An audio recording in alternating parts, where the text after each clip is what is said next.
नमस्कार दोस्तों। उत्तराखंड में 10 साल के भीतर मैदान में बढ़े 37% वोटर। 9 पर्वतीय जिलों की 34 सीटों पर 10 वर्षों में मतदाताओं की संख्या में 20% की बढ़ोतरी काफ़ी चिंताजनक बात है। पहाड़ों के पलायन की तरफ इशारा। विश्वविद्यालयों में रिक्त पदों पर जून तक होगी नियुक्तियां। ग्राम पंचायत विकास अधिकारी संगठन की हड़ताल स्थगित। पेपर लीक मामले में एक और भाजपा नेता का नाम यानी दो नाम आ चुके हैं सामने। एसआईटी भाजपा के वरिष्ठ नेता की संलिप्तता की जांच में जुटी है, तो इस बार आया है भाजपा के वरिष्ठ नेता का नाम। तो एसआईटी छानबीन में जुट गई है। अब तक की छानबीन में भाजपा नेता के करीबियों की भी पटवारी भर्ती परीक्षा में शामिल होने की चर्चा है। हालांकि कोई पुलिस अफसर अभी इस संबंध में खुलकर बोलने को तैयार नहीं है। पटवारी भर्ती परीक्षा प्रश्न पत्र लोक सेवा आयोग ने करवाया था। एसआईटी 12 लोगों को इस संबंध में अब तक गिरफ्तार कर चुकी है। कई अन्य आरोपियों पर एसआईटी को शक है। इस प्रकरण में कई राजनीतिक चेहरे भी शामिल हैं, तो जल्द हो सकती है कोई बहुत बड़ी गिरफ्तारी। एसआईटी के सूत्रों की माने तो अभी उनको पूरे साक्ष्य एकत्र करने पर जोर है। एसआईटी के रडार पर देहात क्षेत्र के कई अन्य चेहरे भी शामिल हैं, तो बहुत से लोगों की अभी गिरफ्तारियां होनी बाकी है, क्योंकि एसआईटी की जांच अभी चल रही है। कई खुले दबे राज अभी खुलने हैं। पेपर लीक के आरोपियों के मददगारों की तलाश में दबिश दे रही है एसआईटी। पटवारी भर्ती पेपर लीक प्रकरण में एसआईटी ने जेल गए आरोपियों के मददगारों की तलाश में छापेमारी शुरू कर दी है। लक्सर के अलावा सहारनपुर क्षेत्र में भी दबिश दी गई है। जल्द ही कई गिरफ्तारियां होने की उम्मीद है। उत्तराखंड लोक सेवा आयोग की पटवारी भर्ती की लिखित परीक्षा का प्रश्न पत्र लीक होने का भंडाफोड़ उत्तराखंड एसटीएफ ने किया था। इसके बाद मामले की जांच एसपी क्राइम रेखा यादव को दे दी गई थी। एसआईटी अपनी जांच कर रही है। प्रश्न पत्र खरीदने वाले अभ्यर्थियों की संख्या भी बढ़कर 41 हो गई है। इस बीच पॉलिटेक्निक शिक्षक राजपाल ने भी और उसके भतीजे संजीव दुबे ने भी नकल करवाई थी। उनका नाम आया था और उनको गिरफ्तार कर लिया गया। बताया गया कि एसआईटी की एक टीम ने ऐसे कई आरोपियों की तलाश में लक्सर क्षेत्र में दबिश डाली है। दूसरी टीम ने सहारनपुर जाकर छापेमारी की है। कुछ सुराग एसआईटी को मिले हैं। वहीं एसआईटी प्रभारी रेखा यादव ने बताया कि जांच में कुछ नए आरोपियों के नाम सामने आए हैं, उनकी तलाश की जा रही है, तो जल्द ही आरोपियों की गिरफ्तारी हो जाएगी। पटवारी भर्ती के संबंध में भाजपा नेता का नाम भी सामने आ चुका है। वहीं जोशीमठ में दरारों के बाद अब जमीन में होने लगे हैं गहरे गड्ढे, तो बहुत ही चिंताजनक बात है। इस विषय में सचिव आपदा प्रबंधन एवं पुनर्वास का कहना है, इस विषय में अभी मेरी जानकारी में नहीं है। फोटो वीडियो के आधार पर कमेंट करना उचित नहीं होगा। मैं इसे स्थानीय अधिकारियों से चेक कराता हूं, इसके बाद ही कुछ कहा जा सकता है। उत्तराखंड में वर्ष 2012 से 22 तक 30% वोटर बढ़ गए हैं, जो राष्ट्रीय औसत से अधिक है। वोटर संख्या में असामान्य बढ़ोतरी पर जांच बैठ गई है।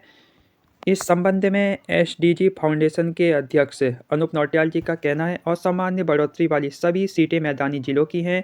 देहरादून की धर्मपुर विधानसभा सीट में 10 साल के भीतर 72% की बढ़ोतरी हो चुकी है। रुद्रपुर, डोईवाला, सहसपुर, कालाडूंगी, काशीपुर, रायपुर, किच्चा, भेर, रानीपुर और ऋषिकेश की टॉप 10 विधानसभा क्षेत्रों में ये बढ़ोतरी 40% से अधिक रही है। इसके पीछे राजनीति के अलावा सामाजिक धार्मिक कारण भी हो सकते हैं, तो जांच बैठेगी इस संबंध में। वहीं सुकोई मिराज विमान गिरे, पायलट शहीद हो चुके हैं, तो हमारी इन सबको श्रद्धांजलि है। राजनाथ सिंह रक्षा मंत्री जी के संबंध में कहना है, बहादुर वायु योद्धा विंग कमांडर हनुमंत राव सारथी के निधन से गहरा दुख हुआ है, जिन्हें ग्वालियर के पास एक दुर्घटना के दौरान घातक चोटें आई। हम इस कठिन समय में उनके परिवार के साथ खड़े हैं। वहीं लोक सेवा आयोग करे विधानसभा में कर्मचारियों की भर्ती, तो ऐसी सिफारिश की गई है। विधानसभा सचिवालय ने वेबसाइट पर सार्वजनिक की समिति की जांच रिपोर्ट, तो समिति की जांच रिपोर्ट सार्वजनिक हो चुकी है। 15 सुझाव दिए गए हैं समिति की ओर से विधानसभा को। 7 वर्ष पहले नियमावली में किए गए बदलाव को समाप्त करने का सुझाव भी इसमें शामिल है। वहीं 68 नियुक्तियों को भी समिति ने अवैध माना है, जो 2001 से 2015 तक की है। विधानसभा में भर्तियों की जांच के लिए बनाई गई विशेषज्ञ समिति ने विधानसभा में कर्मचारियों की नियुक्ति लोक सेवा आयोग व राज्य में किसी अन्य भर्ती आयोग से कराने की सिफारिश की है। इसके साथ ही समिति ने विधानसभा में प्रमुख सचिव और सचिव के पद पर न्यायिक सेवा के वरिष्ठ अधिकारियों की तैनाती का सुझाव दिया है।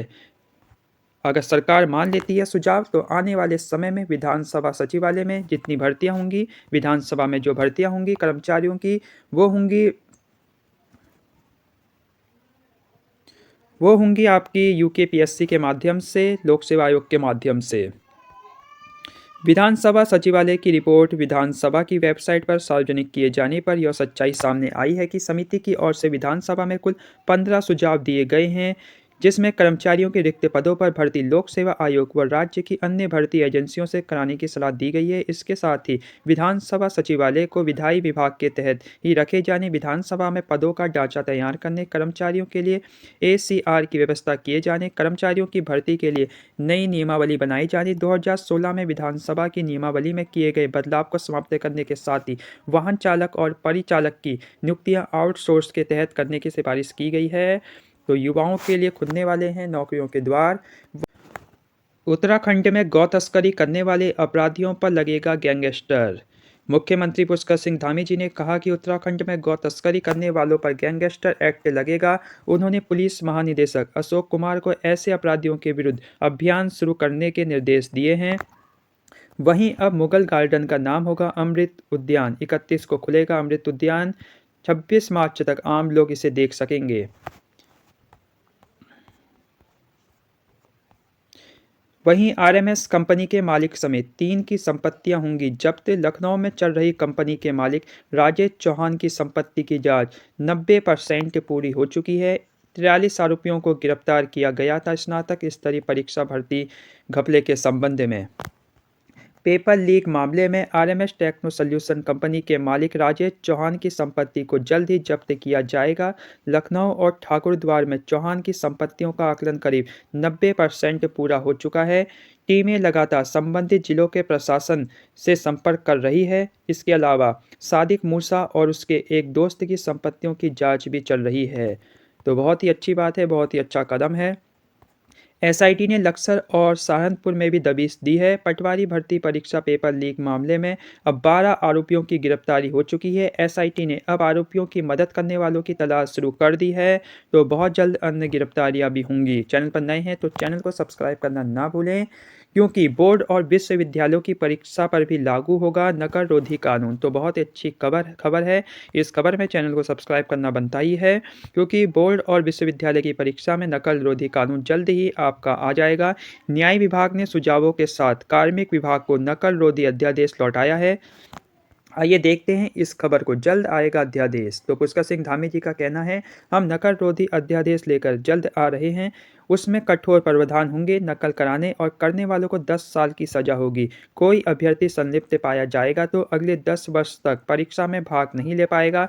नकल कराने वालों की संपत्ति भी कुर्क की जाएगी। तो बहुत ही अच्छी स्टेप हैं उत्तराखंड सरकार के। वहीं 12वीं और विश्वविद्यालयों की परीक्षाओं पर भी नकल रोधी कानून लागू करने का सुझाव शासन को दिया गया है। सुझाव लागू हुए तो इस देश में सबसे सख्त कानून होगा। बोर्ड और विश्वविद्यालय की परीक्षा पर भी लागू होगा नकल रोधी कानून। चैनल पर नए हैं तो चैनल को सब्सक्राइब करना ना भूलें, क्योंकि बहुत ही अच्छी खबर है। बहुत जल्द बोर्ड और विश्वविद्यालय की परीक्षा पर भी लागू हो सकता है नकल रोधी कानून। हम नकल रोधी कानून अध्यादेश लेकर जल्द आ रहे हैं, ऐसा पुष्कर सिंह धामी जी ने कहा है। उसमें कठोर प्रावधान होंगे। नकल कराने और करने वालों को 10 साल की सजा होगी। कोई अभ्यर्थी संलिप्त पाया जाएगा तो अगले 10 साल तक वो परीक्षा नहीं दे पाएगा। तो बहुत ही अच्छा कदम है। न्याय विभाग ने सुझाव दिए हैं, यदि किसी रिजॉर्ट, घर या भवन में नकल कराई जा रही है तो वहाँ धन शोधन अधिनियम की तर्ज पर बिना किसी सर्च वारंट के छापा मारकर सील करने और गिरफ्तारी की जा सकती है। सरकार चाहे तो नकल रोधी कानून में शिक्षा बोर्ड और विश्वविद्यालय के तहत महाविद्यालयों की परीक्षा को भी शामिल किया जा सकता है। इन परीक्षाओं में नकल के मामले में 6 माह से 1 साल तक की सजा का प्रावधान करने का सुझाव दिया गया है। ऐसे मामले में अपराधियों को जमानत नहीं दी जाएगी। ये गैर जमानती अपराध की श्रेणी में हो। जमानत तभी दी जाए जब यह साबित हो जाए कि गिरफ्तार व्यक्ति दोषी नहीं है। कानून के दायरे में परीक्षा कराने वाली कंपनी को भी शामिल किया जाए। ओएमआर सीट जलाने, नष्ट करने या लूटने के मामले को भी 10 साल की सजा के दायरे में लाया जाए। अपराध में शामिल सरकारी कर्मचारियों के बीच बाद में कोई समझौता न हो पाए, इसे रोकने के लिए न्याय विभाग ने प्रावधान सुझाए हैं। चाकू, रिवॉल्वर या हथियार दिखाकर डराने धमकाने वालों को भी कानून के दायरे में लाया जाएगा। पुलिस विभाग में चूक होने पर विभागीय स्तर पर कार्रवाई की जाएगी। तो आने वाला है सख्त नकल विरोधी कानून। अगर सरकार मान लेती है ये सुझाव तो विश्वविद्यालय की परीक्षा और बोर्ड एग्जाम में भी लागू हो जाएगा नकल रोधी कानून। वहीं आरएमएस कंपनी के मालिक की संपत्ति भी जब्त हो चुकी है। वहीं सचिव कार्मिक शैलेश बगोली जी का कहना है, अध्यादेश का ड्राफ्ट न्याय विभाग से हमें प्राप्त हो गया है। न्याय विभाग से कुछ सुझाव दिए हैं, इसका परीक्षण करने के उपरांत ही विधायी विभाग को भेजा जाएगा। इसके बाद कैबिनेट की बैठक में आएगा। तो बहुत जल्द कैबिनेट की बैठक होने वाली है, जिसमें नकल रोधी कानून आने की पूरी संभावना है। चैनल पर नए हैं तो इस तरह की अपडेट पाने के लिए चैनल को कर सकते हैं सब्सक्राइब। बने रहिए चैनल के साथ। धन्यवाद। चैनल को सब्सक्राइब करना ना भूलें।